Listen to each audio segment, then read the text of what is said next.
For 50,000 years, something ancient slept beneath the ice, sealed away by titans who feared what it could become. Tonight, the seal breaks. The ancient titans carved these warnings into the glacier itself, a lock built from the bones of the earth. Now every warning is coming undone. 3 kilometers of ancient ice shattered in 4 seconds. Whatever was inside wanted out badly enough to tear through geological time itself. 50,000 years of imprisonment, wasted breath in half a century of millennia. And the world remembers what fear truly feels like. Its roar traveled in the same mire, the same awe. Because nature itself recognized the sound of an apex predator waking up angry. It had no hesitation, no confusion. After 50,000 years of darkness, it knew exactly where it was going. It crossed the Pacific in 3 days. An ice road formed behind it with every step.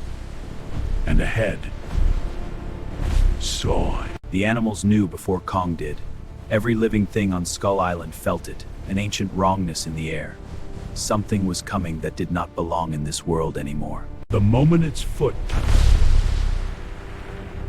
where the nuts of the water connects, and in the middle of that war stood a kingdom. Everywhere the Yeti breathed, in this, life simply stopped. Those eyes had seen civilizations rise and fall. They had watched glaciers bury continents. And right now they were searching for one most defiant heartbeat on the island. Lava, flash frozen, on contact, the island's greatest weapon, useless. Whatever ancient power sealed this creature away had very good reasons. Kong had fought sea monsters, giant spiders, creatures that defied classification. But this scent. He had never seen his island look like that. White, frozen, dying. For the first time in his long, hateful.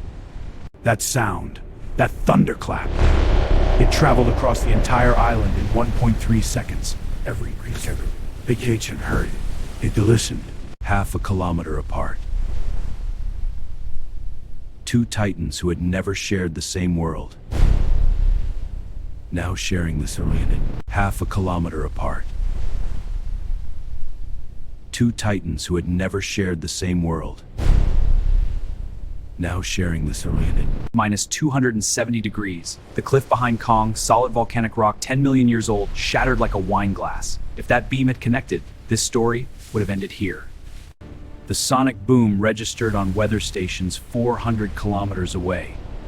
200 feet of backward movement in Kong head, and then in under a second. Yet Nars, a cold that didn't just freeze the surface. It reached for the bone, for the marrow, for something deeper than flesh. When 2 titans collide, they create a scene of what in Soviet. Neither one celebrated, neither one could afford to. In 20 minutes of fighting, the forest was gone, and neither titan had even got full power. Kong had fought on this island his entire life. He knew every rock, every ridge, every lava vent, and in 30 seconds, the Yeti Titan had replaced so long Kong's whole. A frozen tree 60 feet long. The Yeti with a tree and the 3 Titan turned its head slightly. That was all. And Kong understood for the first time he might be losing. For the first time in recorded history, the king of Skull Island was pinned. Held to Mutol, as if the earth itself held its breath. Watching bioluminescent plants in the same moment.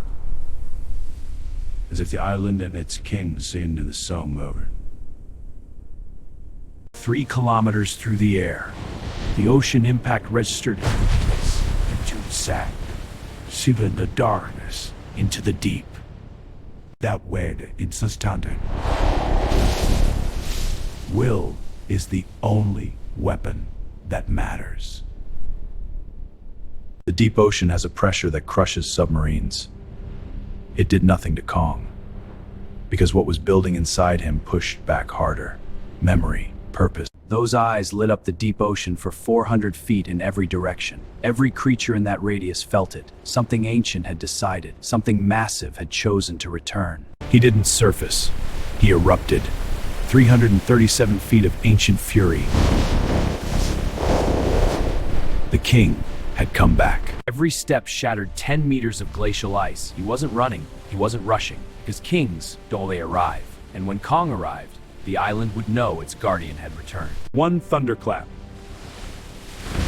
Every sheet of ice on Skull Island gone. The Daigel reignited.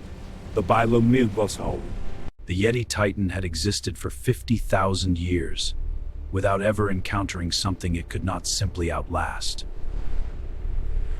Standing there, 300 meters apart, the sky itself divided between them, volcanic red on Kong's side, ice storm gray on each of the lines.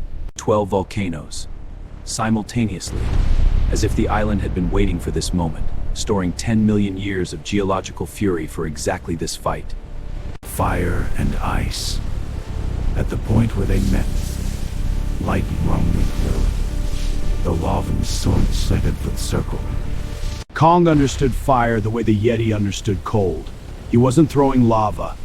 He was throwing the island's fury, personally delivered. The Yeti's first scream of pain in 50,000 years.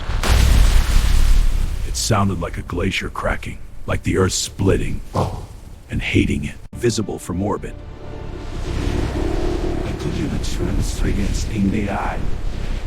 Some battles transcend the planet they happen on. Skull Island had a new geography now. Two titans had rewritten the map of the Pacific in a single exchange of blows, and neither one was done. He had watched the Yeti breathe for 20 minutes of fighting, timing the chest expansion, timing the exhale. He was attacking its weapon. 280 feet, falling in slow motion. The impact registered ants across the entire Pacific. And then, silence. He didn't roar. He didn't beat his chest. He just stood there, looking down at something ancient and terrible. Nature doesn't mourn, it heals. Within hours of the battle's end, Skull Island was already rebuilding. New growth over old wounds. Every scar told a story. The glacial burns on his chest, those would mostly heal. But they would heal into something harder. It wasn't dead. It had waited 50,000 years once. It would simply wait again. Skull Island was safe. For now. Kong stood watch over his kingdom, wounded but unbroken.